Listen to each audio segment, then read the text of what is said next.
Assalamualaikum warahmatullahi wabarakatuh. Perkenalkan, nama saya Kila Triana dengan NPM 2023-10392. Saya akan jelaskan ulang analisa fundamental dan analisa teknikal. Yang pertama, analisis fundamental. Analisis fundamental adalah pendekatan yang menilai nilai intrinsik suatu aset, misalnya saham, obligasi, atau mata uang, berdasarkan faktor-faktor ekonomi, keuangan, dan industri yang mempengaruhi aset tersebut.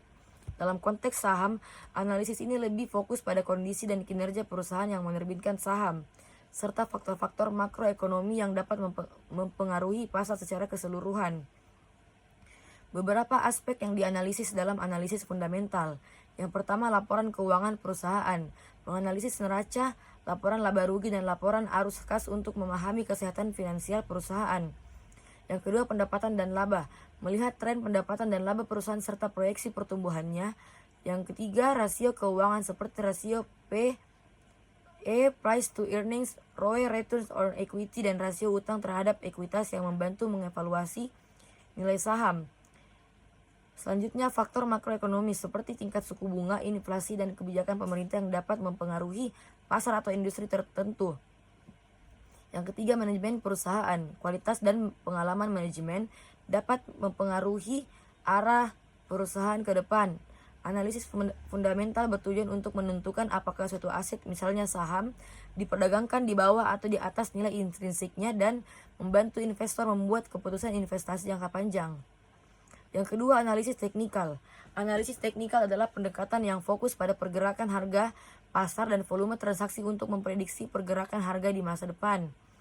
Pendekatan ini berasumsi bahwa semua informasi yang relevan sudah tercermin di dalam harga pasar, dan harga bergerak dalam tren yang dapat diidentifikasi serta diprediksi berdasarkan pola masa lalu.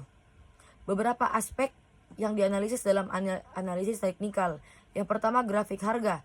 Analisis pola pergerakan harga menggunakan grafik untuk mencari tren atau pola tertentu seperti support, resistance, atau pola pembalikan. Yang kedua, indikator teknikal seperti moving average atau MA, relative strength index, Bollinger Bands, dan MACD yang digunakan untuk mengidentifikasi kondisi pasar. Selanjutnya, volume perdagangan. Menganalisis volume perdagangan untuk menentukan kekuatan atau kelemahan tren yang sedang terjadi. Pola harga, misalnya pola head and shoulders, double top, atau triangle yang digunakan untuk memprediksi arah pergerakan harga. Analisis teknikal lebih fokus pada pergerakan harga jangka pendek dan digunakan oleh trader untuk membuat keputusan perdagangan dalam waktu singkat, seperti dalam trading harian atau mingguan. Sekian dari saya. Assalamualaikum warahmatullahi wabarakatuh.